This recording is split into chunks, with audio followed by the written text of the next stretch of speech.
on, everybody? Guess I should turn my microphones up, but what's going on, everybody? Welcome to another edition of the Custer Chronicles. I'm your host, Dwayne Custer, and I'm here with my lovely and beautiful co-host, Kelly K. Kelly K is in the building. We are here for a Father's Day. I don't want to say a Father's Day episode. We'll give a quick shout out to all the fathers that are out there doing their thing through all the, everything that's going on in what went on in 2020. Mm-hmm. Fathers had to step up. 2021, we've had to continue to hold the torch. So for those who are out there doing your thing as a father, thank you and enjoy your weekend, your Father's Day weekend. And for those of you who are joining us for the first time, welcome. Can I say something? Can we thank the stepfathers too? And the men that have stepped up into these kids' lives when the dads didn't. Let's add them into the Father's Day thing. Yeah, I think that deserves a round of applause. I think fathers who are, I would say mock fathers, but people who have taken the opportunity to step into someone's life and become a second dad to some kids, right?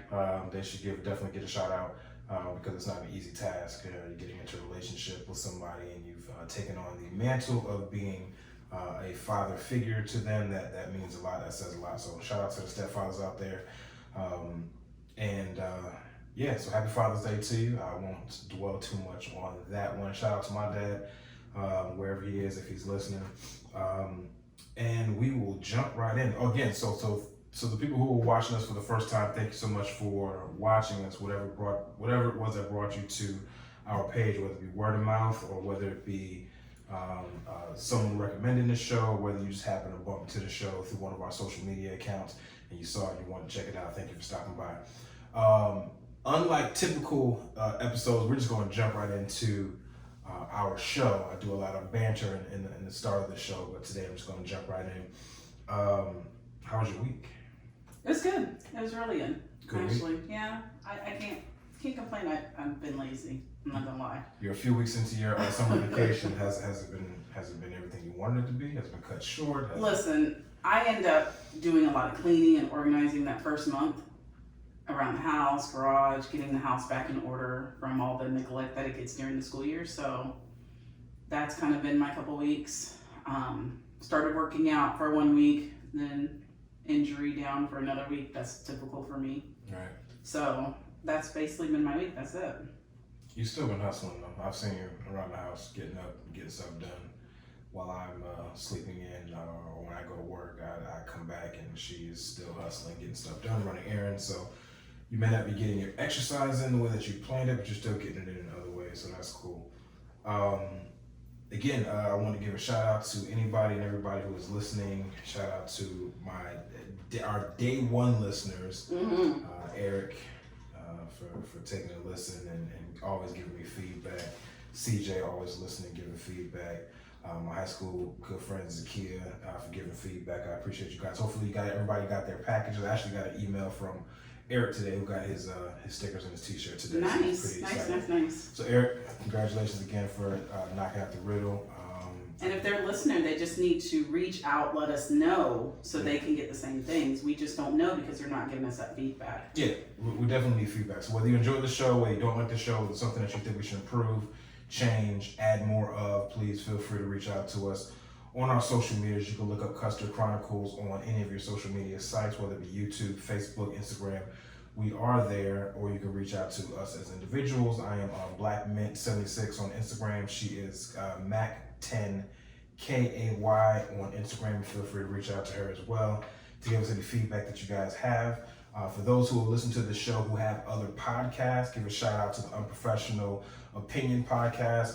Connected with them this week. They are a phenomenal podcast. Feel free to check them out. The Unprofessional Opinion Podcast. I got hooked onto their podcast this week. Love their show. I think it's Melody and Rashad. I listened to their show this week. I listened to a few episodes, and they have some stuff on YouTube. So if you have a chance, please listen to them. I'm not getting paid or anything for promoting them. I'm just kind of promoting really good podcasts for those who listen to us and want to listen to something else that is similar to us. They have a phenomenal show, great layout, great graphic design setup. Everything is beautiful on their side. So shout out to y'all, Rashad, Melody. Keep doing your thing. We'll be tapping to you guys soon. Hopefully we'll be collabing to get something together for the people. Outside of that, let's jump into these topics. So we have a list of things that we could touch on, but these are very important topics, and we're trying to filter and find the right thing to kind of touch on. And what do we decide to get into today? What was the topic? Gender roles in your relationship. Gender roles. Do they still exist? Back in the days, it used to be women stayed home, barefoot, pregnant, always did the cooking, the cleaning, around the house. Man went out, made the money, brought the money home. Is that what it should be today? Not if y'all fighting for equality. I don't think so. If y'all who? If women are fighting for equality, okay. Women are fighting for equal pay, position equality. They want to be the ones that are running the corporations, being managers, leaders within the corporation. Those gender roles are out the window, as far as I'm concerned. So it's like, okay, so you want to be the head of that, you want to be the leader in the corporate world, but that should also translate to your household as well. But is it? Some men feel like even though we're working full-time jobs just like them, theirs might be more labor-induced. So we should still do our job, plus take care of the kids, plus take care of home, plus take care of cooking and cleaning. Well, I think when the gender role argument or the equality argument came into play, those people who were speaking on the forefront weren't speaking for every woman that was out there. Some women are content with the role that they have of, staying at home and taking care of kids and, right, having to do the housework and all that stuff. I don't mind doing that. There are women out there who don't want that role to change for them. They're happy for every woman that decides that they want to step up and challenge a man for that leading role. But they themselves are just kind of like, yeah, but I'm cool over here. I don't need to change what I'm doing in my household. Although I'm glad for equality for women, I'm cool being the homemaker, or my job is a lot is more defined. I would have loved when my kids were younger to have the option to stay home with them. I feel like I missed out on a lot. Being a teacher, doing preschool, things like that, I feel like I took care of everybody else's kid but my own. I feel like they got the short end of the stick with me a lot of times. Especially like going through divorces, and I've stretched so thin.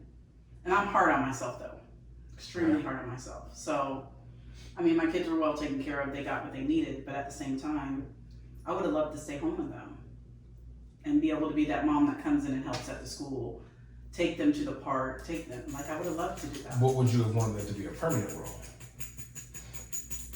I wouldn't have had a problem with that. So if your husband would have said, no, I don't want you to work, I want you to stay home, you take care of the kids, because there's no better person to raise our kids or manage and maintain our kids than you. Don't worry about working, I'll take care of the work process and bringing home the money, you just take care of home. Is that offensive? That's another thing. Is that offensive? It depends on the woman. For a man to say, I don't want you to work, I understand you may have, now if you want to start your own, business from home, right, and manage and maintain and balance, the home life as far as taking care of the kids or whatever, and still have your pursuing your dream. That's one thing. I don't see. Some guys may not want to hinder their spouse's dream chasing, but they may say, but I don't want you to be worried about having to go and work a full-time job in a corporate environment where you're worried about benefits and all that stuff. And see, I think with that, you got to know your spouse. Some women love to stay home. Some can't stand to be home. Some would rather work. I'm kind of that fence person where I would love to stay home and take care of my kids, but at some point I'm gonna get bored. So I would like to part-time somewhere. But you gotta know who your woman is. Me, I don't wanna stay home and struggle. That doesn't make sense. For me to stay home, struggle, the kids, yes, I'm taking care of the kids, yes, we don't have certain bills, but at the end of the day, we can't go on vacation. We can't do this, we can't do that. Is it worth it? So I think it comes based off each relationship and knowing your partner. I think it also comes based off what people accept. If you go with a man that he expects you to work full time, he expects you to come home and cook dinner, he expects you to clean the house, and you're accepting of that, you know what you're getting into. So don't complain about it later. Sure. So you gotta know your spouse, you gotta know what you're getting into. Well, my thought process is this. I think when you get to a certain age, all that sort of gets thrown out the window. So it's like, okay, so I met you. You had a full-time life going outside of me. You met me. I had a full-time life going outside of me, or outside of you. Right. When we met, I don't expect that role to change. I don't expect you to be like, okay, well, no, I got a man now, so I guess I don't have to do as much. I'm gonna let him take over the reins and help raise the kids and pay for the bills, and he's gonna do all the work, and I'm just gonna use that as an excuse to stay home and just not really do as much. No, I see that as just like, okay, now you're using me. So all I was an ends to you not having to work. That's how I would see that. So if for all these years you've been independent, working, taking care of things, got your kids on your insurance plans, and you're handling things, and you're being the soccer mom, the baseball mom, you're doing all these things, and then I come into the picture, or a man comes into the picture, and all of a sudden you're just kind of like, oh, I'm gonna kick my feet back now. So you're telling me I can't quit my job and stay home? Is that what you're hinting at over there? Not yet. Hold on to that. In the words of convo, hold on to your love. It'd be different. I think if I came into the picture and I had enough of a financial establishment where I encouraged you to do that, that's one thing. But for you to lean back and say, oh, I don't, okay, you're here, you make a certain amount of money, that's enough to cover the bills. I don't need to necessarily work. I'm gonna pull back from having to do anything. Then I'm gonna look at it like, okay, well, are you just looking for somebody to kind of cover the bills or take care of the responsibilities? Or Nobody wants to feel used at the end of the day. Of course Nobody. Not. Of course not. So the gender roles are, no, we're not living in the 50s and the 60s anymore. There's no more Patty Dukes. There's no more your black and white TV type of relationships where the wife is at home in an apron all day and she's cooking and she's cleaning and she's there when the kids get home from school and she's making them snacks and then preparing dinner for the husband when he comes home from his 9 to 5 and he's loosening up his tie from his suit and he's sitting down like, honey, what's for dinner? Meatloaf again? No, we're no longer in those days. We're far apart from those days, and I think society has reflected that easily. So women are out in the workforce. It's nothing to have a female executive that's running a company, or even you, whoever is listening, having a boss that's a woman. That's not odd anymore. It's not odd for a woman to run a whole corporate, or women, a team of women to run a whole corporation. I think what the fight is now is equal pay. Okay, so you have this major corporation, this branch that's in Houston, Texas, is run by a guy, and this guy's making $56,000 a year. The same company doing the same having the same responsibilities in Tampa, Florida, is run by a woman, and she's getting paid $38,000 doing the same exact job. That's where the fight lies, and that comes down to big money people realizing that the pay should be equal regardless of gender. If someone is running the company the right way, the way that you have established it to be, they should be all getting paid the same thing. I think that battle is always going to be there because you have people who feel like because you're a woman, you're inferior to what a man can do, and I can bring a man off the street and do what you're doing and then some, so why should I be paying you what I could possibly be paying him, and he can be giving me better results. So I think it's all speculative. I think that these big money, tightwads, who a lot of these big corporations are not owned by young people. They're owned by people with small minds. Even a Jeff Bezos. We were talking earlier about how Amazon has 115% turnover rate. Yep. Because Jeff Bezos has a mentality of overworking for the most production, and I actually saw.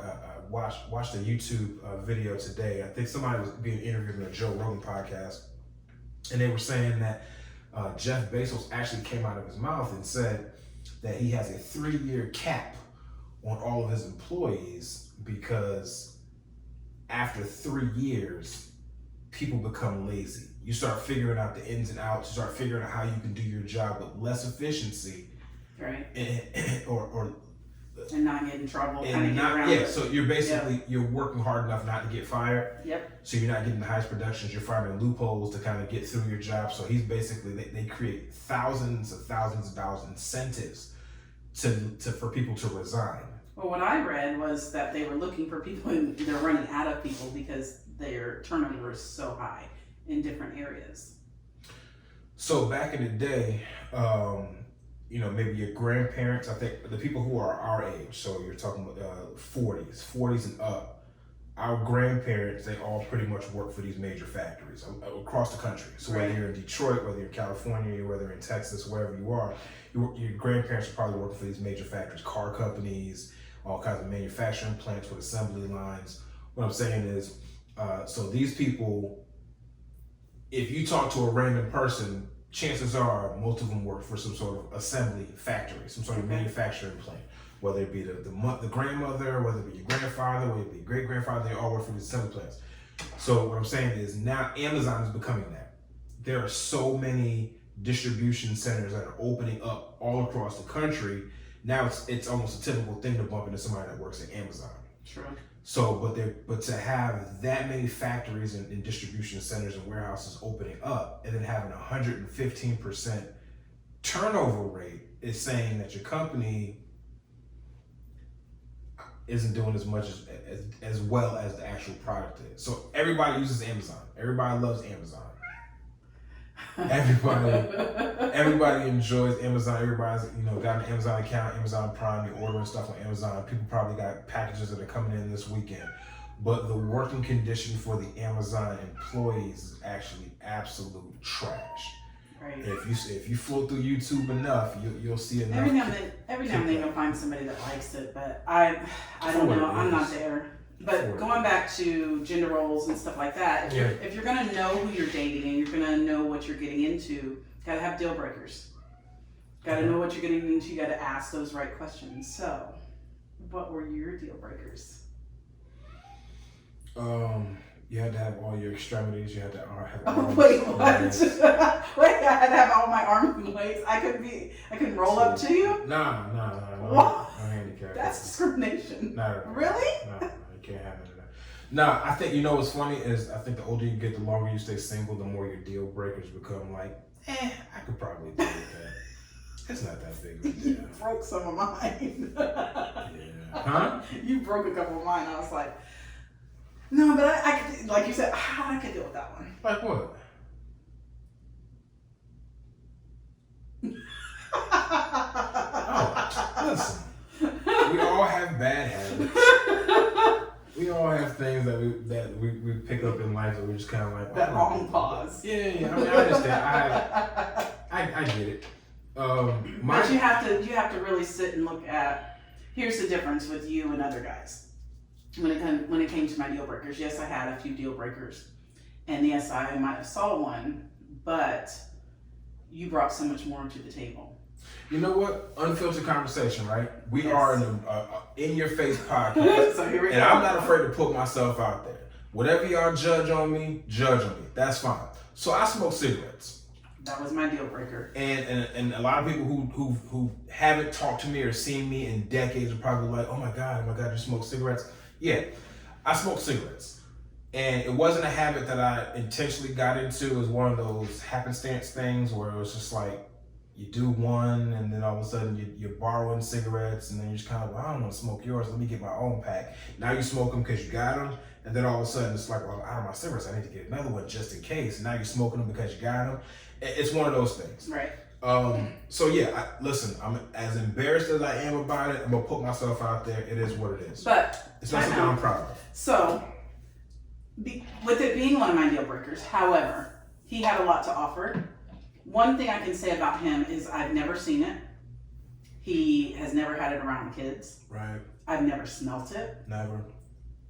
It's like an invisible thing that happens. Right. But she's aware that it happened. I'm aware that it happens because he has certain code words that he uses with me that I know that's what he's going to go do.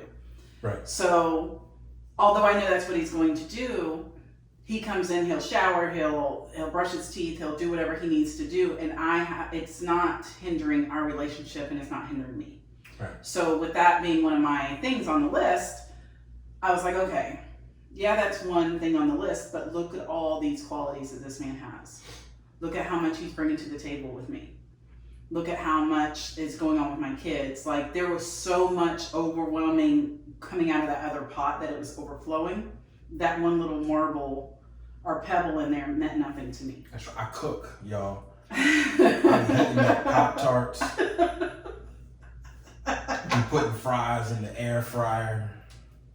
Let me tell you something, man. If you're gonna spoil your women, if you're gonna spoil us, you have to continue it.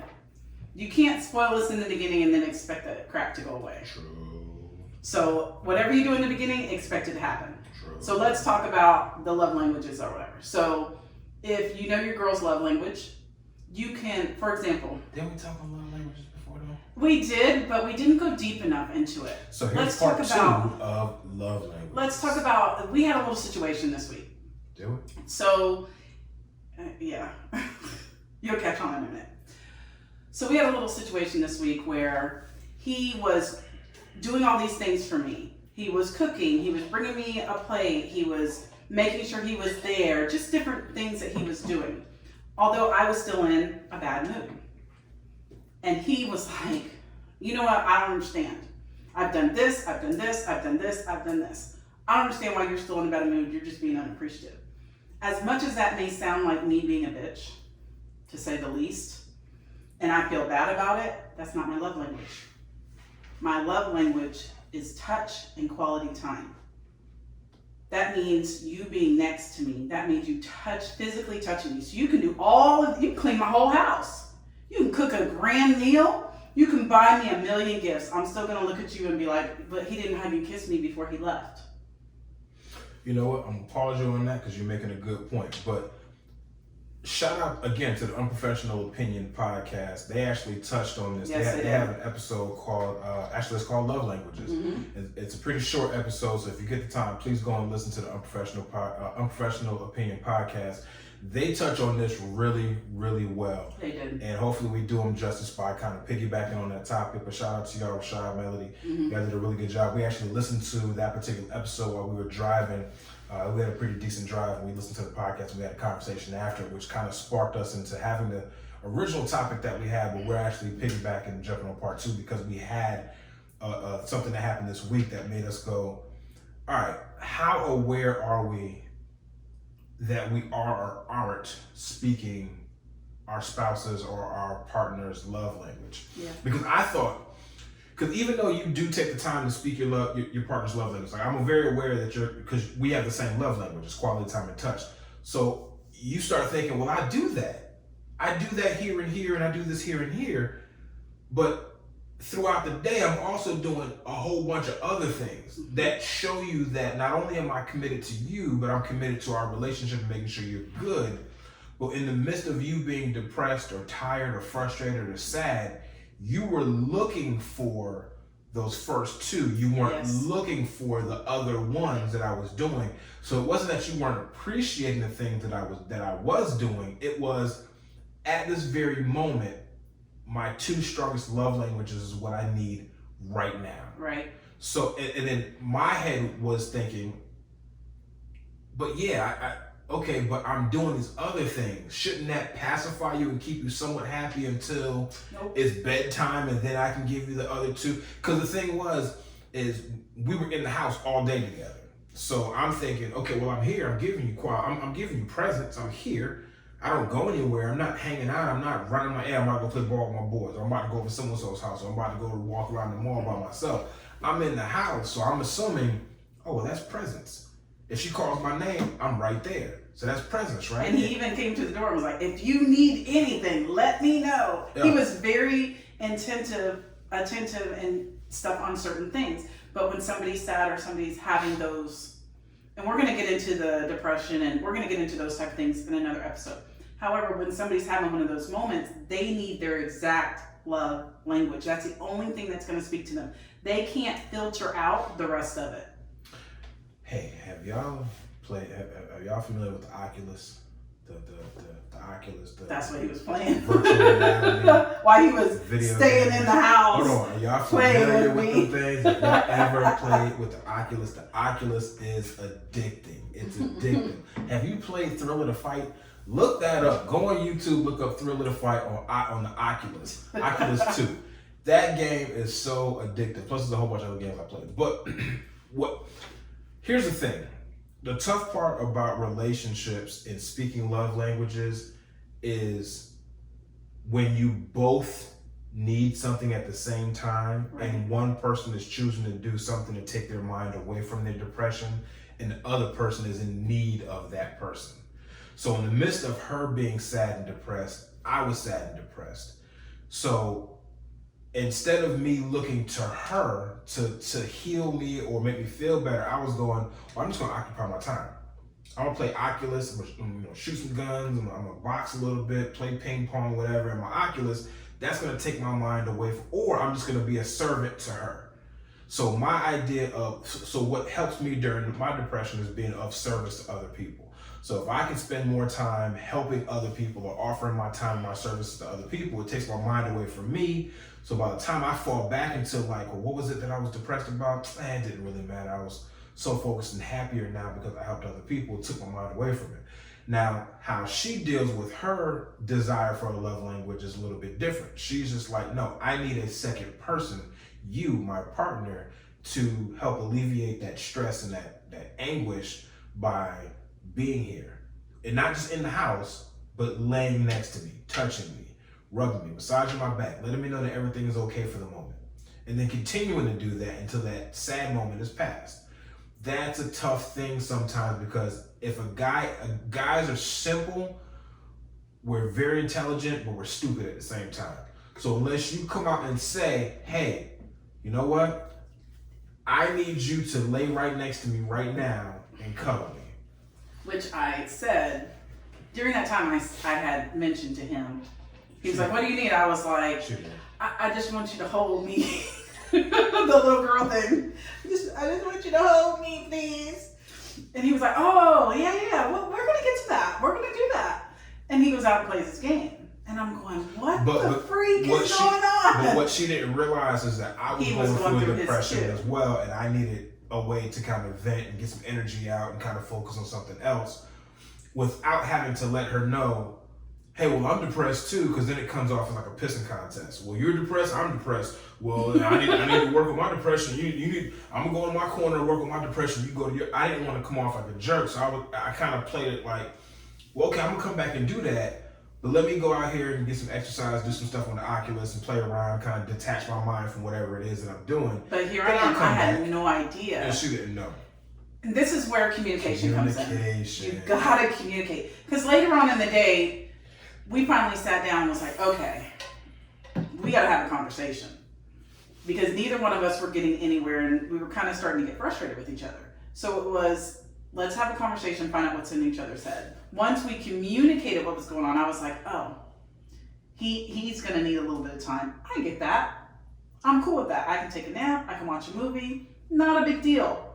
He's going through something, he can't be there for me right now. I've dealt with this on my own before, I can deal with it again. Not a big deal. You can't always have what you want in that moment. I was asking you for something you couldn't give me in that time, but I thought you were capable of giving it to me. But since it wasn't communicated, we didn't know. And she doesn't mean not capable in the sense of it's not in me to be able to give it to her. I wasn't mentally prepared. Right. Because I wasn't at my strongest. It's hard to give someone your strength or offer your strength to someone who's weak when you yourself are depleted of your strength. Right. So what was bothering us were two totally different series of things, but I was depleted. And it had nothing to do with either one of us. Nothing.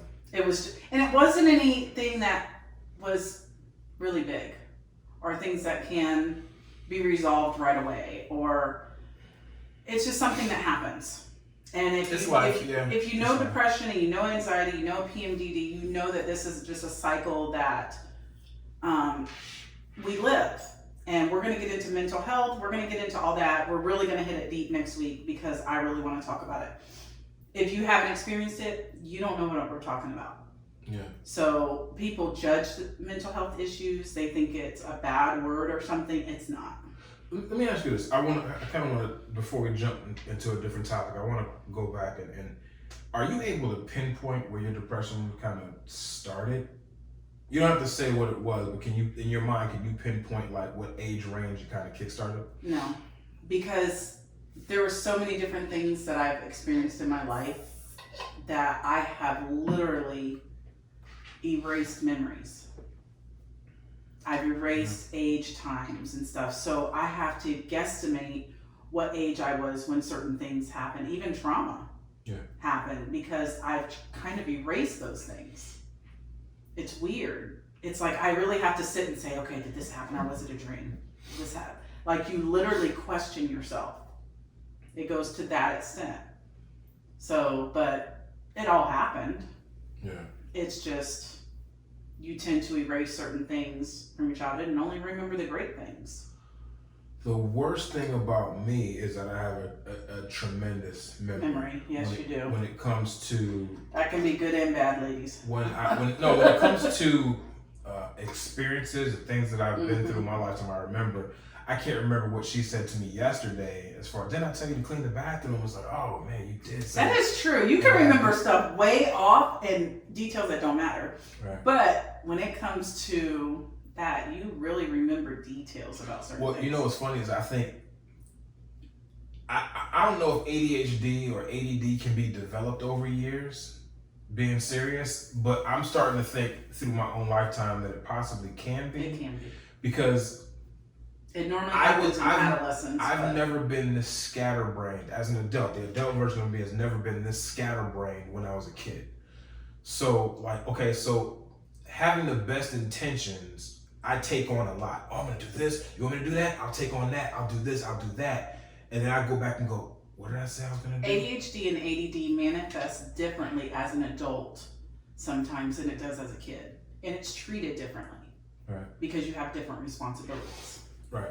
So you may notice things that you wouldn't notice as a kid, but because you have more responsibilities as an adult, you're going to notice more things, like organization, getting tasks done, impulsive spending, and stuff like that. That's all ADHD and ADD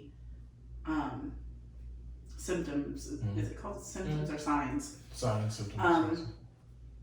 But it definitely manifests differently in an adult. And sadly, for women, when you have the anxiety, depression, PMDD, which is right before your cycle, and then you're fixing to hit menopause, all that combined is a disaster tornado. Yeah. And I've talked to some friends that are going through it. Me as well. So it's a lot. It's a lot, but it definitely manifests differently in an adult. So some people don't know that they have it. Right. And everybody does differently. Everybody's body is different. So this person over here that's running around like they're crazy, and this person over here that reads the same sentence 4 times, that's me, because they can't focus. Y'all have the same diagnosis. Right. You're just manifesting it differently. Am I saying that word right? Yeah. Okay. Yeah, absolutely. Actually, you said it perfectly. Thank you.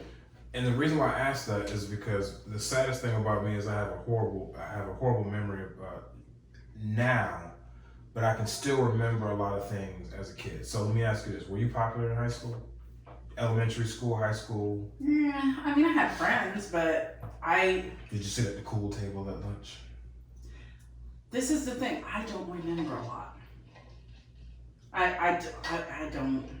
Elementary, I was one of those people that I knew everybody in every group. So I wouldn't say that I was in any clique whatsoever. I never really joined any clique because I've always been against that my entire life. Right. But let's take, for instance, Kathleen High School. You had one wing that would be the country people. One wing that would be the Gothic people. One wing would be like the football players and the cheerleaders. One wing would be like all my black friends. I could go through every hallway and I knew people that I knew and were friends with. So I never really, there wasn't a particular hallway that I would say I would go to. So I don't know if that. People would talk to you though? Yeah. So, I mean. Me, I was. But I didn't go out to parties and hang out with people after school. Like I wasn't that girl. So right. Popularity, no, I would probably say no. Well, I'm gonna reveal some stuff to some people who did grow up with me that might be listening to this podcast who don't know this, but everybody knew me. Right. It was very rarely that you would bump into anybody in school who didn't know who I was. Like, yo, who's this dude? Oh, that's Dwayne. Mm-hmm. What do you know about him? I don't know. I don't know nothing about Kind of like I was. I tell people this all the time since graduation. I hated high school. Not because I didn't have some fun experiences, it's because I didn't fit in with any group. I sat by myself most of the time at lunchtime until about senior year. And by yourself? I mentioned before that it was my boy Eric, who listens to the show, and Dwayne Washington also listens. Which they need to fly down here, and we need to have a good time. Yeah. Seriously. But they allowed me to sit at their table during senior year. But up in freshman, sophomore, junior year, I sat by myself at lunchtime. Because no one wanted to be around me. Two, I didn't quite fit any group. Okay, hang on. So I played sports. Most people who went to high school with me don't even know that I played sports unless you were on the team. I played sports. I ran track. I was very fast, but I wasn't the fastest. I played football for 3 years, sophomore, junior, senior year. Wow. I was decent, but I definitely wasn't one of the best players at that time. Right now, I still think I'm a tremendous football player, but I didn't get good until I graduated. So I wasn't ugly, but I definitely wasn't the one that's going to catch your attention in the hallways. My mom, my mom was a single mom, so she had a very limited budget as far as clothes. So while all the dudes in school was dressing in the polo and they were dressing in the Reeboks and they had all the nice new fresh Jordans and they had all the hats and the gear, my mom was buying her clothes for me off of Amway. And for those who may be familiar with Amway, that ain't nothing to clap about. I'm wearing Amway clothes. So and my mom only shopped beginning of the school year. We went to Bob Surplus from Connecticut. Bob Surplus, you get your clothes once a year. Some people were getting clothes every month. Some people's parents had money where they were getting clothes. Now, I lived in a pretty affluent black area of Connecticut, in Bloomfield, where you had your ghettos, you had your hoods, but most parents were upper middle class. So a lot of them could afford to buy you sneakers every couple months, where you can get new sneakers, or you have multiple pairs of sneakers. I had one pair of sneakers and I had one pair of boots throughout the whole school year. So there's nothing about my fashion that would have stood out. I had hair at the time, but I couldn't get the fresh haircut from the fresh barber. I had to go to the barber that was literally right around the corner from me because he only charged $10. So I had a jacked up haircut. I wore glasses most of the time. So here I am wearing Amway clothes, glasses, got this goofy gap in my teeth. We totally lived two different experiences, for real. Didn't know how to talk to girls, so it was a whole bunch of girls that I liked. All the girls hated me. Not that I wasn't a good guy, it was just the fact that you're not cool, you're not cute, you don't have a car, you're on the football team? I didn't even know. Skinny, little scrawny, 145 pound, 5'9" kid who didn't know how to talk to anybody, who came off more annoying, like the annoying little brother, than anybody else. I was relatively quiet. So in a nutshell, I hated high school because I didn't fit it. I was smart, but I wasn't smart enough to be a nerd, quote unquote a nerd. I wasn't an honor roll student. Again, I couldn't hang with athletes. I wasn't funny enough to hang with the funny kids. I could name off a bunch of dudes who were super funny back in the day that I just couldn't hang with them. But even as an adult, that doesn't go away. It doesn't go, that's what I'm saying. What's sad. That's the hard part. I have experienced that, and I'm not gonna lie. And this might be a shot at some teachers and stuff like that, but I have experienced that with teachers. I'm not gonna say I'm perfect. I am far from perfect. I make mistakes. But I'm the type of person, you can come to me and be like, hey, you did this to me, I didn't like it. And be like, oh man, I did that? Because if I do something to somebody, 100%, you're gonna guarantee that it was unintentional. Right. I don't intentionally hurt people, ever. I just don't do it. People have been horrible to me in my life, and I didn't go for revenge. There was times that I could have really went at some people, and I didn't do it. So you think I'm going to do that to somebody that I'm talking to in my day-to-day basis? No. So if you have an issue with me, come to me and be like, hey, you know what? You said da da da da da and it came off the wrong way. I'm not gonna lie. I'm still learning my own tongue. My tongue can come off harsh sometimes. I know that. I'm still learning and growing with that. But I have no problem with somebody pulling me in a side room. Don't do it in front of a bunch of people because you're going to be cussed out. That's the wrong way to do it. Right. But if you come to me one-on-one and be like, hey, you said this to me and it bothered me. I don't like the way you said this. I'm either going to tell you, well, this is what I meant. My intention was, I've done it to you. And I'll tell you, well, that wasn't my intention. My intention was da da da da da. Sometimes you don't realize what your tone is or what you're saying. It could be hurtful to the person that you're saying it to. I'm still growing in that. And I can acknowledge that. But I see people get bullied every day. And I have been the type of person that I have walked out of rooms when people are talking about other people. I have been a person that will tell somebody, look, if this person's doing this to everybody else, they're going to do it to you too. I don't want to see one of my friends get hurt and watch them sit here to get hurt. It's sad. But I've seen people leave other people out. Like if I don't like you, you're going to know I don't like you and you're going to know why. Right. Point blank, you're going to know why. But even in high school, in elementary, like you see these kids getting left out. And we teach these kids, we're in first grade, we're teaching them how to be friends and stuff, but we're not doing it ourselves. We're being very petty. The slightest little thing will set us off. Social media is all that we care about. How many likes did I get? I posted my lunch today. Who cares? We grew up in a different era, though. We grew up before the appeasement of other people. So before social media. But that's what's happening with our age group now. Yeah, I understand that. So what do we chalk it up to our generation? Our generation is looking for likes. No. They're looking for acceptance. Our generation, the 40 plus. We didn't have likes when we were in our But they teens. have it now. I see women, men might be different. I see women today that post the BS on Facebook and on Instagram and everything else. This isn't their life. Your life is not perfect. If you're going to post the good, post your drama too. Don't make yourself look all good. No, I guess what I'm saying is back up. So I'm not talking about our generation as adults. I'm talking about our generation as kids. Okay. Our generation as high school that. students were still trying to fit into the popular group, but not based upon an image you portray online. And now you have that on top of it. Real time. Oh, you don't dress cool enough to be with us. You're not pretty enough to hang with the pretty girls. You're not smart enough to be with the nerds. You're not athletic enough to be with the jocks. Now I'll be honest. We gave Dorian some credit with his TikTok and stuff like that. He posted I'm just gonna call him out on it.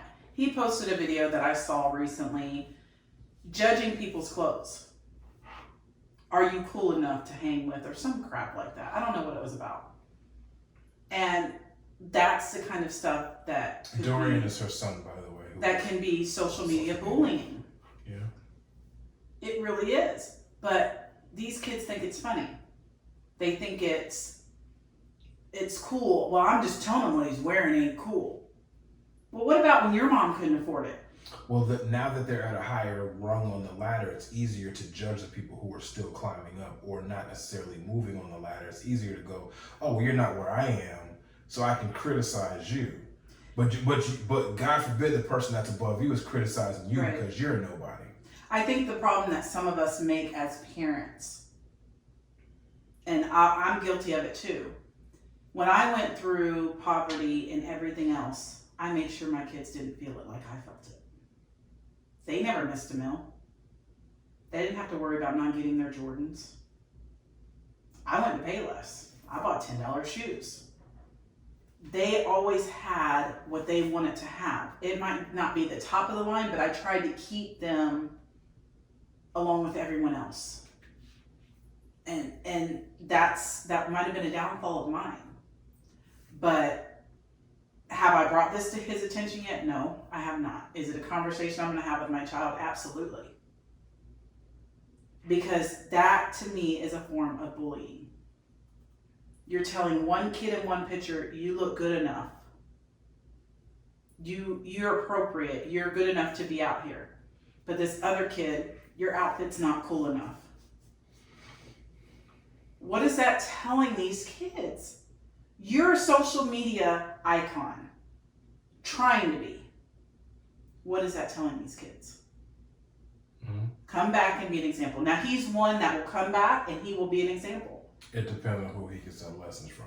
If mom calls him and says, yo, you should take that video down because you're being everything that you just said, he's going to be like, nah, man. That's what happened. We had another argument over a video, so. So it depends on who the message is coming from. But, yeah, you're absolutely right. But I also don't expect a 30-year-old wisdom to come from an 18-year-old. So right. I let them make their mistakes, just like my parents let me make my mistakes, and I have to learn from the growing way. I won't say the hard way. Well, being someone that was picked on, you were picked on. Tremendously. Being somebody, now that you're talking a little bit and you were talking about popularity and stuff, I wasn't popular. Bullied by girls. I was bullied by girls. I was probably a girl that was April Williams. He's calling her out. April Williams bullied me. She bullied dudes, but I don't hold any adult animosity. I remember stuff, but that shit kind of stuck with me, cause it's kind of like, yo, I've never hurt your feelings. Why are you intentionally trying to get laughs and trying to hurt my feelings, just for the moment? Then she hit me up on Facebook trying to be friends with me on Facebook. I'm like, nah. We were never friends. Like, you spent every moment that we actually saw each other, you were picking on me and bullying me. I don't get it. Now, maybe you've grown up as an adult and things have changed. Cool. I get it. I apologize. But there is a residue that's left from the bullying that takes place. It's all good. Moving on, not the same person I was when I was, 16, 17 years old. You want to hear an interesting story? What? I had a girl, I guess in 5th or 6th grade, I was riding a school bus. And I guess somebody was picking on her and I defended her. I don't remember. I was one of the heavier girls, I'm not gonna lie. However, years and years and years later, I'm working for a charter school. And this girl comes up to me, she's an adult now, she just got hired. We're at a conference and she's like, oh my gosh, you're such and such. And I knew her right away. And I was like, yeah. She's like, you don't remember what you did for me in such and such grade? I was like, no, I remember you. You're cool. She was like, you defended me, and it meant the world to her. Something that I did that took 2 seconds, I cussed the boy out or hit him or something. I don't know what exactly I did to this kid. But something that I did in just that moment meant the world to her and helped her with her life. So don't be a bystander when it comes to bullying. I don't care if you're an adult. I don't care if you're a child. If you're an adult and you're in a room and these women are I'm going to talk about women because that's what I know about. These women are talking about other people, stop them or walk out of the room. You don't allow somebody to bully. That is called bullying. We teach these kids not to do it every day. So why are we sitting around doing it? Because when we were kids, that was not a thing. But it is. Bullying was a thing, but it always had the stigma of stuff that happened on television. They didn't consider like, yo, if we get into a ranking session, or I'm not sure what you call it in your neck of the woods, ribbon, ranking, playing the dozens, insulting each other, going back and forth, jabs, whatever. When we're in school and you're ranking, you don't consider that as bullying. It's just like, yo, somebody got the best of you on the jokes, so just take that. You gotta take that L. You gotta laugh at whatever it is. That's different. That's not bullying. Well, they don't consider that bullying, although it is. That's not what I'm talking about. I'm talking about when women get together and they're saying, we're not going to invite such and such because we don't like her. And did you hear about what she did? That's just garbage. Come on now. Come on. And if it's at work, if it's at a certain setting and you can't say something, at least walk away. Yeah. You know what I mean? There's times I spend time by myself because of that. And I have been called somebody that doesn't socialize or doesn't participate in certain things. I've been called that before. I'll take the L on that. I have no problem taking the L. If I gotta walk alone, I'll walk alone. I'd rather do that than be involved and people just, and sometimes it just comes up in conversation and you don't even realize you're talking about somebody else. I've done it, I'm guilty. Yeah. But sometimes it's just not cool. It's not good to do. Anywho. Yeah, let's wrap that up. It sounds like we got, it's a pretty good topic. I want to jump into one last topic before we jump out of the show today.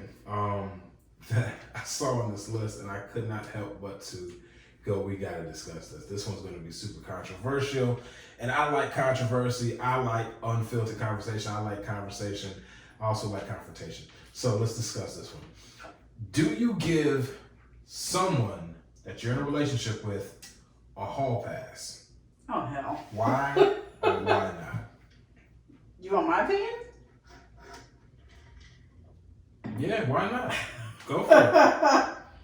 My immediate answer is, oh no, they should never get a hall pass, blah, blah, blah, blah, blah. Okay. Now, decipher whether you're talking about if you're talking about dating or if you're talking about marriage. Marriage. Okay, marriage. Marriage. All the other crap doesn't count. Doesn't count. All right. If you are married, there is no hall pass. However, there have been situations where, let's say somebody gets sick. It's a long-term illness. You're talking about 10 years. And that person says, you know what? Take one night, do what you want to do. I don't want to know about it. That's up to that person. Can I say I can do that? No. Can I say 10 years of watching my husband sit around and not be able to do something that I wouldn't change that? What are we constituting as a hall pass to do what? We talking like go All out the on a way. date with somebody? All the way. No, all the Or way. having sex with somebody Just else? sex. Just Okay. sex. I can't say that I could say that because here's my definition of marriage. Once you're married, you're there through sickness and health till death do you part. You signed up no matter what. So that means if that person gets sick, they get sick. That means if that person can't perform, they can't perform. That But if means something is agreed upon in a relationship, I'm gonna play devil's advocate. Something is agreed upon in a relationship, and the person that's sick is okay with it. Why shouldn't that be accepted? that's up to I guess it's up to couples per couple. I'm saying for me, when I marry a man, I'm not giving him a hall pass. It's not happening. Can I say that after 10 years of me being sick and I can't give him none, would I give him a hall pass? I can't say that I wouldn't do that. But in my eyes, I'm thinking of God. I'm thinking about the covenant that we got married under. I'm thinking about I'm in this no matter what, regardless if he can perform or I can't perform, whatever happens, we're in this together. If we have to figure out other freaky stuff that we got to do to figure this out, then figure it out. Yeah, but the vows don't necessarily talk about. They talk about y'all staying That's together. cheating. That's cheating. Regardless, No it's matter what. cheating. No matter what, that's cheating. Good. Hall pass or not, that's cheating. I'm glad you said that. Perfect answer. Round of applause. I wish I had Was round this of a test? Wait a minute. This was a good answer. Good answer. You got an A++ on your test. Good job. Wait a minute, and you played. Wait a minute, I got an A+, but you played devil advocate over there. Yes, I So did. what was your answer? Huh? Huh? Yeah. What was your answer? I didn't have an answer. I didn't have an answer on No, this. you're gonna answer. If I had to answer, you have to answer. Like that ain't even right. What you mean? I'm saying. Listen, I feel like I'm being put in the corner here. So okay. Let me go get my gloves. Oh, well, round one. So my thought is this. It's not adultery. Well, I guess it is. I guess biblically it's adultery. But if I give you permission, I'm aware, and I give you permission to be with somebody for whatever reason. Let's say, for instance, I get into a car accident. God forbid. And that's the worst example I could have used. My mom just died in a car accident. But let's say, for instance, an accident happened. I lose my penis. I lose it. Through sickness and Let health. me explain. I lose my penis. Okay. I physically am unable to satisfy you sexually. And one of the reasons that I got with you and got married to you is because you a freak just like me. Now all of a sudden I can't do the freaky stuff. And I can tell that you're sexually frustrated. And I say, baby, listen, I love you. I know you adore me. We are in this together. Nothing's going to break us apart. But I realize that you have a need right now. I'm going to give you permission to go on a girls' weekend. Y'all fly to Vegas with your girls. You have my permission to do whatever you want for that weekend. Because I know you coming back home. I know it's going to be me and you. But I want your sexual frustration to be alleviated, taken care of. Do That's what they make want. dildos for. I don't care if you give me permission or not. I'm not doing it. Good answer. Good answer. All right. I feel like I'm so good. All right. I like it. Good. A++. Good Here's job. the Good thing. answer. Here's the thing for me. I feel like I'm being tested here. What is going on? Here's the thing for me. I'm just throwing out devil advocate concepts and ideas. Here's the thing for me. I feel like when you get with someone, you're with them through the thick and thin. If you love them, you love them. If you marry them, there's going to be times that they can't. There's going to be times that they can. And if they can't, go buy some toys. Figure out some other freaky stuff. If they can't wrap their mind around it, there's other ways. You can serve yourself. There's things that you can do. Now, if that person is literally telling you, I know you can't have it with me, but you can't play with toys, you can't do this, you can't do that, come on. That's a little extreme. However, there are ways to get around without cheating. Adding someone else is cheating. Adding a third person, you mean? Adding without the other person being present is cheating. I guess we ain't going to the new beach then. All right, okay, so Without the other person being present is cheating. well, yeah, it's cheating when if you're doing it behind the other person's back. Right. If they're Anything that you can't share with your partner is cheating. I don't care if that's So threesome. That's what you're talking about. I'm kidding. No, he's not. I'm kidding. We're just not going to go into details how that works. Yeah. Because it's not what you guys think. Not at all. It's not what you guys think about. Like you'd be totally disappointed and understand what I'm talking about. Anyway. The fact that I'm smiling, you guys should know. Anyways.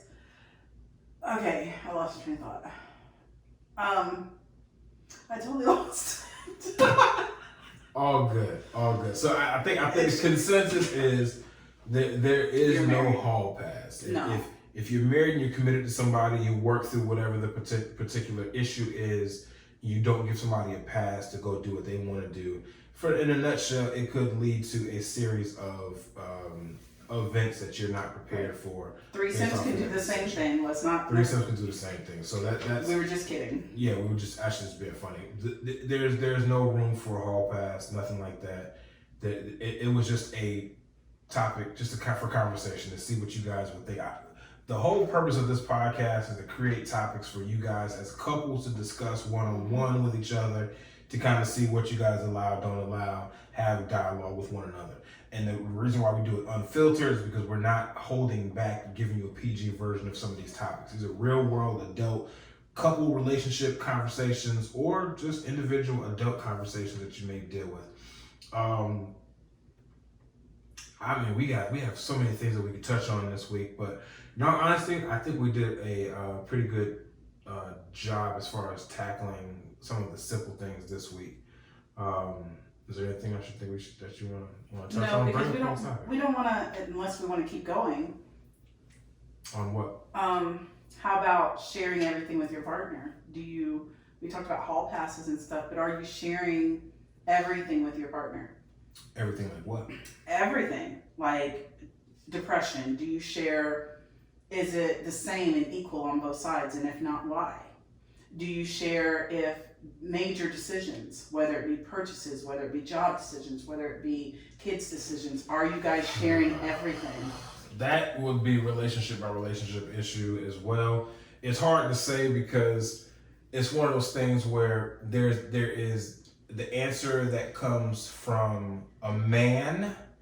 There's an answer that comes from a stepfather or another man that's coming into these kids' lives. There's an answer that comes from someone who's predominantly independent. So there's different perspectives. So if you're talking about your depression, if you're not the cause, as a man, we tend to keep things under wraps. But you expect us to share 100% what's going on in our head so you understand why we're acting the way that we're acting. But you don't want us to know why you're acting the way that you're acting. How fair is that? Yes and no. Guys have a better control over our emotions than women do. Do y'all? We 1,000% do. That's why women are considered the more emotional creatures between the two. We might be considered that, but that doesn't always mean that y'all are controlling your emotions as much as you really think you are. I do. I control my emotions pretty well. Says every other man. No. So what I'm saying is, let's say for instance, Monday, Tuesday, and Wednesday, Thursday, I'm depressed about a series of events in my life, things that have built up to this particular point. Friday, you and I get into an argument about the dishes. My argument with you about the dishes is not compiling everything that happened Monday through Thursday, and I'm just venting it out on you. My issue with you on Friday about the dishes is strictly about the dishes. You're not getting trickles of the anger that I had from Monday through Thursday. Although I may come out on Saturday and say, oh, I've been depressed all week. You may go, oh, well, that's why you snapped on me on Friday. Mm-hmm. No, I'm telling you, no. My depression is not what caused me to act out and yell at you on Friday. I was genuinely mad. My argument and anger was strictly about that on Friday. I'm just telling you, we solved that situation. I'm telling you, but Monday through Thursday, I have been depressed.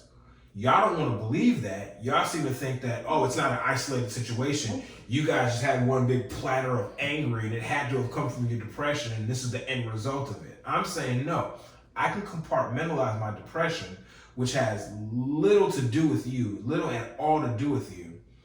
But being mad about the dishes is like, yo, we argued about this. We came to an understanding. Okay. We're past it. Saturday I go, yeah, well, I'm depressed. You going, oh, well, that explains Monday through Thursday because you was acting like a bitch. It's like, no.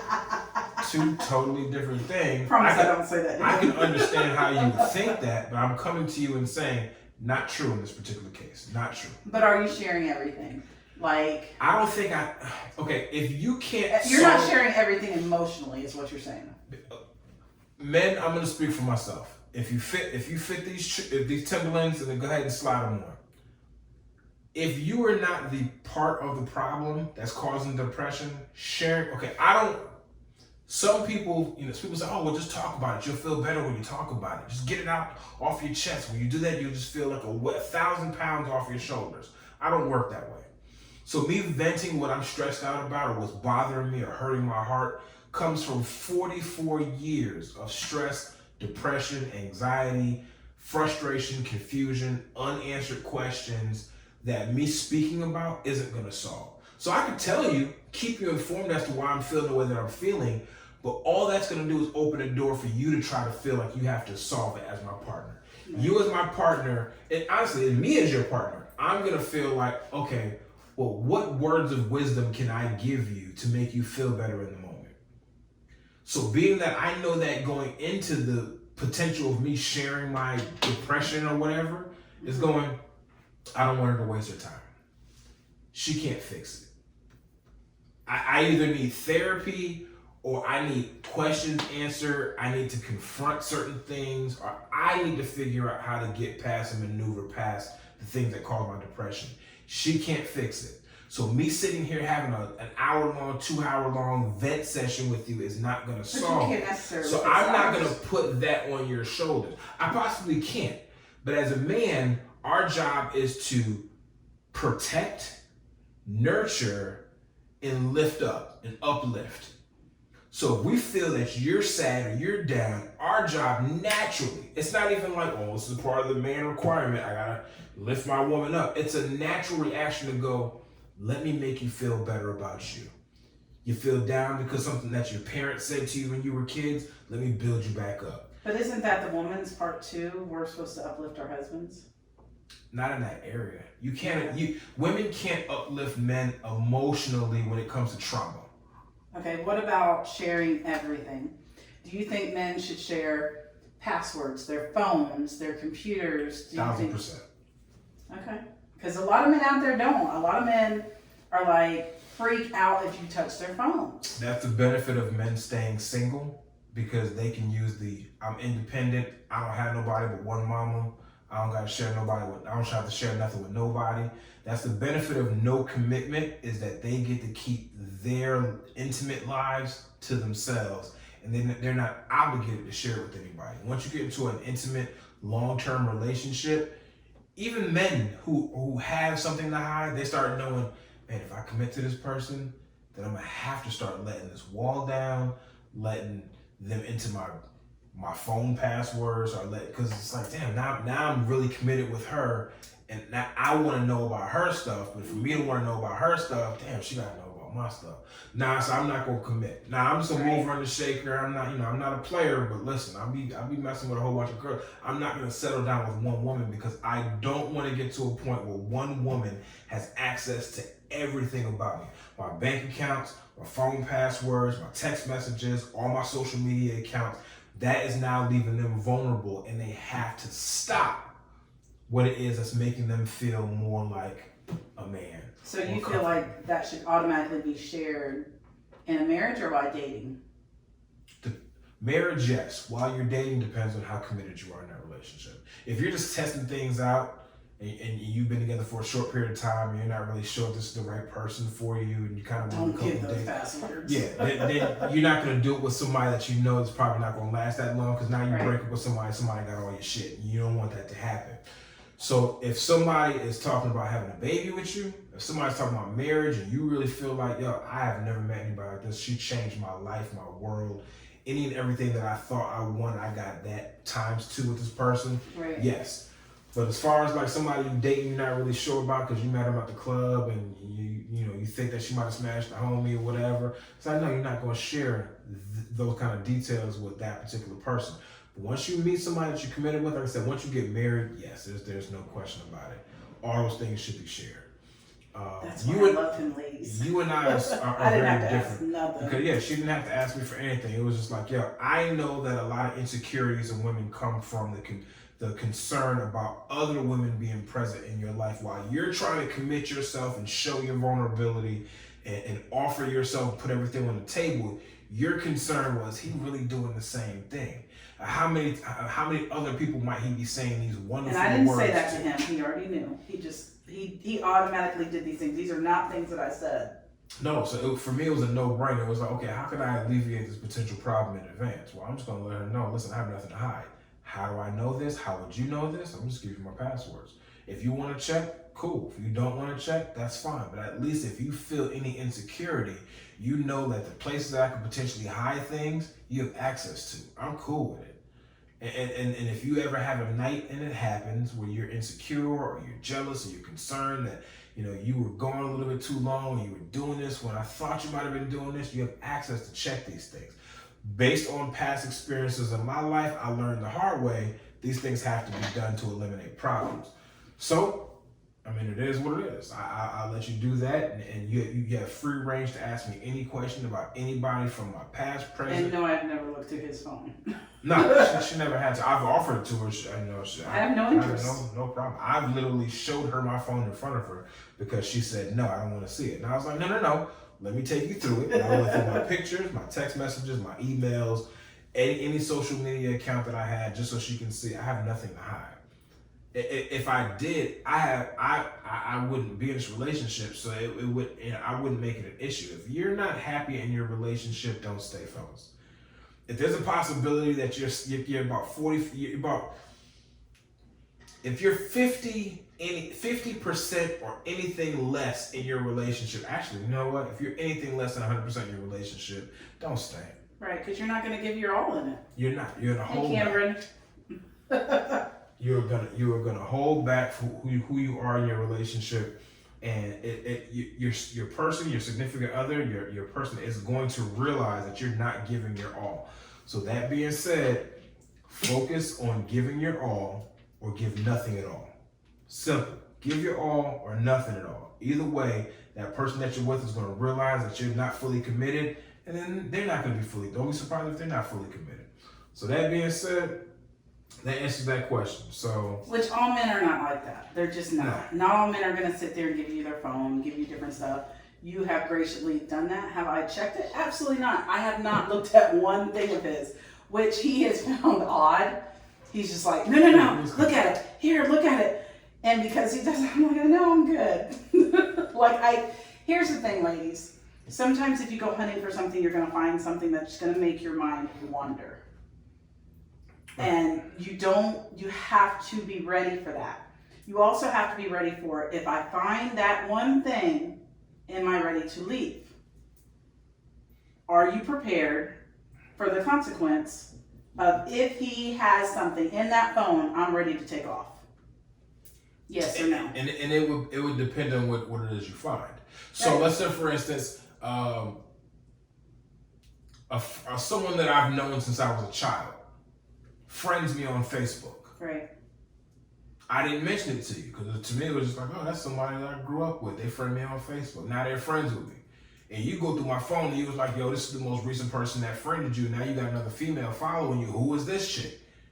Is that enough for you to go, yeah, he didn't tell me about it, I'm ready to leave? No. I'm talking about some serious stuff. Like you got pictures, videos, you got, text messages going on. That kind of bullcrap that some guys do. You're on a dating site. Some bullcrap that I've dealt with in my past. That's kind of crap. Ammo to leave. Right. But some women will go and they'll look at that stuff. And then they're like, I can't believe you did that to me. Then they're ready to fight and everything else. You weren't prepared to leave. You are looking for something and you're not prepared for the consequences of it. Yep. So if you're going to look, get your mind right because you're probably going to find something for you to leave. Right. Also, don't jump to conclusions. Ask questions. If you can't go to your man and be like, hey, who's this chick? Because there's been times, I'm not going to lie, I've said, who is such and such? And he's done it to me. Who is this guy? I don't recognize that name. It's not out of jealousy. It's just getting clarification of who these people are that are in our lives. Who are they? Who do they stand for? Why are they there? Why are they listening to us? Why are they on our social media? So we know when we see them in public who they are. And we have every right to know that. So if you can't go to your man and say, hey, who is such and such? And he's going to catch an attitude, girl, you better go. You better go. Go, go, go. Run. Yeah. Just run. So back to our original question. Do you share everything? I think yes. What about making big decisions, like big purchases, like cars, stuff like that? What about job decisions, accepting a job or quitting a job or taking a promotion or taking different hours? Do you discuss those things with your partner, or is that something that you make the decision and then you come home and be like, hey, well, this is what I decided today? That's a tough question.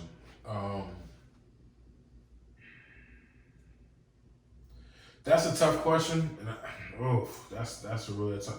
I don't know if there's a right or wrong answer for this. And the reason why I say that is because the one thing that sticks in my head is job decisions. So let's say job decisions. Let's say I work this job.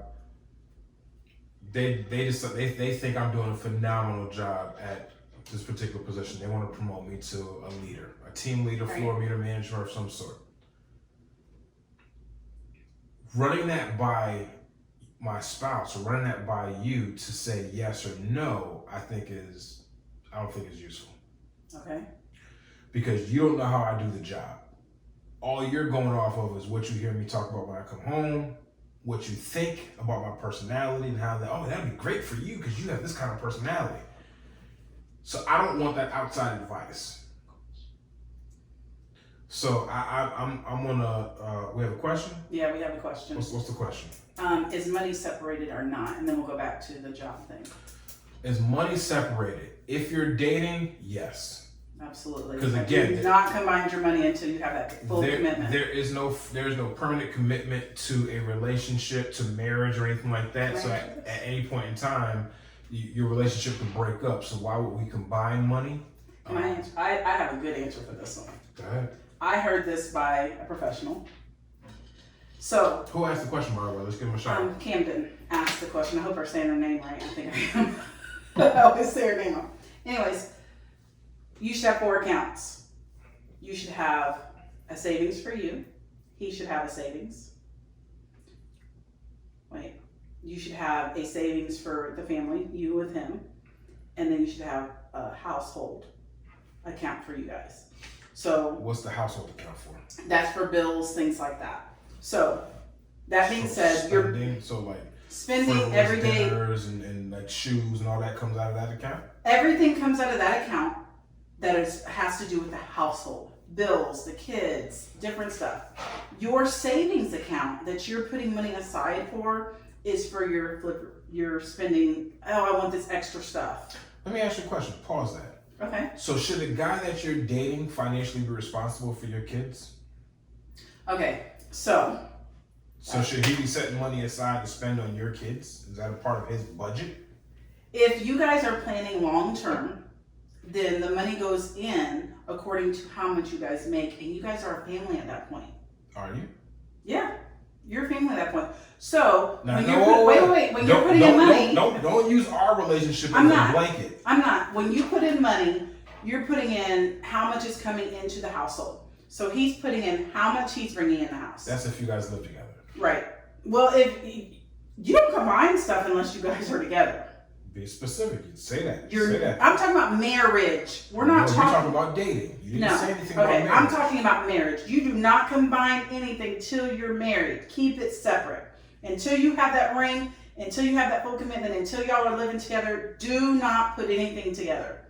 That is a nightmare waiting to happen. Absolutely not. So, she said, because if we know money and it's separate. Okay. Read it. She said because if she makes her own money, she should be able to come home with her own new car. So that means she can make her own decisions. Is she talking about dating or is she talking about marriage? Camden, if that's your name, or yeah, Camden, if that's your name, are you talking about dating somebody where you guys have your own households? Or are you talking about maybe somebody living with you, still having your own independent? If you're making your own money, here's the thing: if you're dating, you don't have to throw everything by the person that you're dating. You're dating. Cameron is her name. Cameron? Yeah. Okay. If you're dating, first of all, you don't have to run every financial thing by each other. If you are engaged, that's when you start talking about those financial things. Where is the money going? What is your debt? What is this? You can have those conversations while dating, but you're not starting to combine stuff. Now you're getting married. I don't care if my husband is the one bringing home all the money and he's taking care of all the bills. He better not come home with a car or a boat or buy a house. Or a motorcycle without talking to me first. Now, no, listen, you thinking Jordans. I would discuss it. She said. So is there a dollar limit to what he can come home with? And that's something that you have to discuss. I'm asking you. For me, I would tell you anything over this amount, we need to have a conversation. Anything over $200, we need to have a conversation. If that bill, when you ring up at the register, is over $200, we need to have a conversation because that's starting to come out of the household. That's what I'm saying. Should I or should the guy have his own Mag Money account? You will. You'll have your savings. No, savings is not your spending money. Okay, savings is the money that you're saving. Right. So you're talking about out of the account that we're both using. Anything over a $200 purchase better be discussed with the other one. So why do you guys have 2 separate savings accounts then? That's for, okay, let me tell you why. There is an explanation to that. Let's say I want to surprise you. Let's say I want to buy you a gift and I want to surprise you. So now I have this money over here that I can surprise you with. And now you're not seeing it on the accounts. Don't like it. because you can't see the accounts. Exactly. You'll have access to be able to see the accounts, but you won't be seeing it on an everyday basis like you would do. Who's not? Oh my gosh, he's the one that's gonna look at the accounts all the time. Oh my gosh, I can't with that. Please, I'm checking that shit daily. I'm making sure that stuff. He's gonna check the accounts every day. You can't. Okay. Every other day. So everybody should have their own money, though. I'm sorry. I get that, but because I'm I don't want you having to call me and be like, "Hey." It shouldn't be a hey. secret, though. But I don't want you to have to call me and be like, "Hey, am I able to go get gas or whatever?" Like all that needs to be budgeted out. Like you have to be able to have budgeted out, and then having a separate account are two different things. Because that money that you're quote unquote budgeting out, it has to be money that has to be allotted for when you're putting into your savings. So I get one paycheck. Let's say, for instance, I'm just going to use a blanket number. The savings is your fund money. Hang on. I make, let's say, for instance, I make $1,200 every paycheck. $1,200 take home money every paycheck.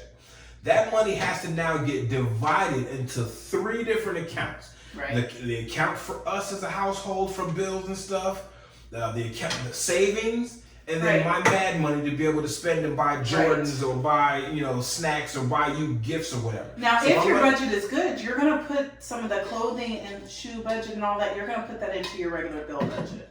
You're going to try to.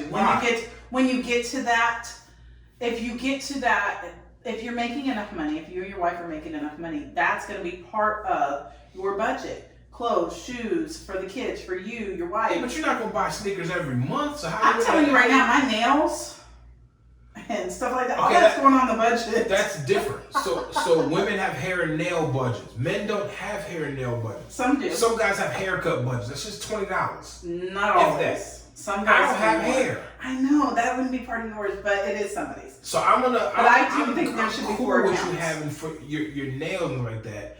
But why do we need to have 2 savings accounts? Because that is... Maybe we should be having this conversation offline. I don't think anybody's interested in why we're having a savings account conversation. But maybe it'll open up dialogue for y'all to have a conversation about your savings account. Yes, we both agree. Forget the logistics. We both agree that every couple should have money that's set aside for them to spend and buy whatever that they want to buy, but there should be also money that's allotted as a group to pay bills that you're utilizing and growing as a group, and then there should be money to save so you guys have money that's going aside together that would be 4 accounts, to build on your house, to potentially fix the roof or fix your car if something goes wrong. That should be, I would say emergency money, but money that's set aside in case for rainy days, extremely rainy days. But like the money to go out there and spend for food or to go out on a trip, if we go on to Universal Studios, that money doesn't have to come out of our joint account. That's going to come out of one of our spending accounts. That's what I think. That's the logistics that you and I have to discuss of what comes out of what. We shall work that out and get back to you. Thank you very much. I appreciate it. Now, wait. So, are we? You didn't finish talking about the job thing. Do you share everything? You said not promotions because you might not be there, so you're not sharing everything when it comes to promotions. But that's a positive thing. What about if it's going to negatively affect the family? Like quitting a job? Quitting. Getting fired. Yes, because that immediately affects the other person. Do you tell them before or after? Shit. You're welcome. I'd like to say before, but sometimes uncooler heads do not prevail, and you're telling the person that you quit after the fact. So the right thing, if you're asking me the right thing to do is if you're thinking about leaving a job and it's going to affect the daily living, the daily household, financially, or there's going to have to be an adjustment that's made, let them know ahead of time. Even if it's not going to affect directly the household. If you're living together, now if you're talking about marriage, yes, obviously a conversation you need to have beforehand. If you're talking about dating and person A lives in their own house and person B lives in their own house, you do whatever the hell you want to do, and you tell them whatever the hell you want to, and if they don't agree with them, to hell with them, because they don't provide money for your household. Do what you feel like doing.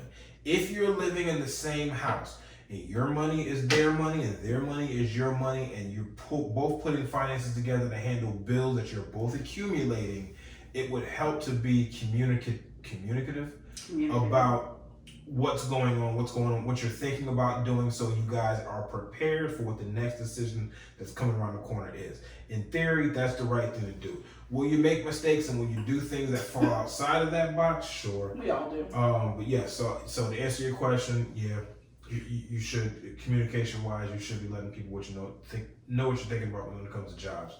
You know what the big topic was tonight? Communication. Communication is the key. It's the Pee Wee Herman Pee-wee's Playhouse. It was the Pee-wee's Playhouse word of the day. That was definitely that. Pee-wee's Playhouse word of the day, really? Hands down, Pee-wee's Playhouse word of the day.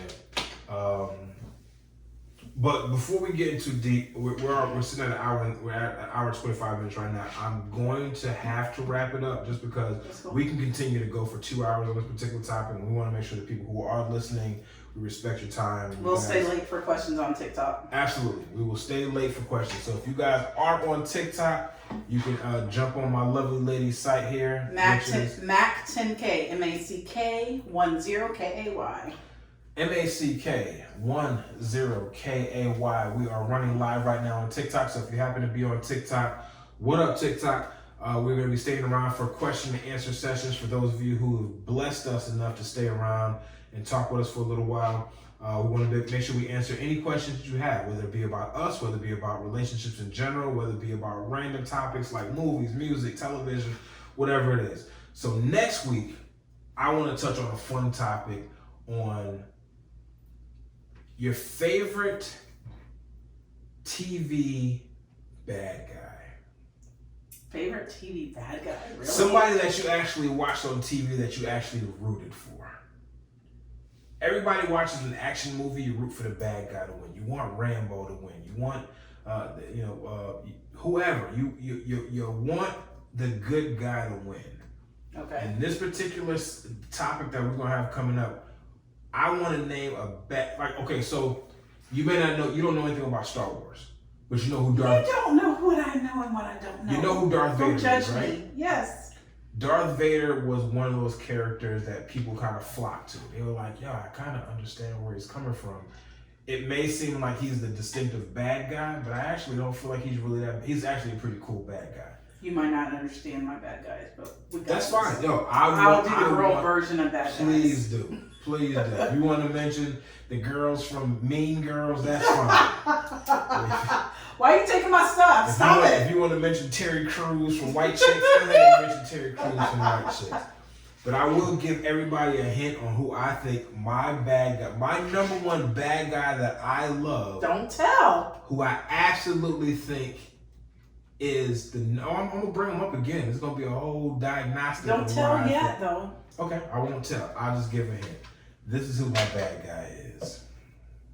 Oh, here you go with this garbage.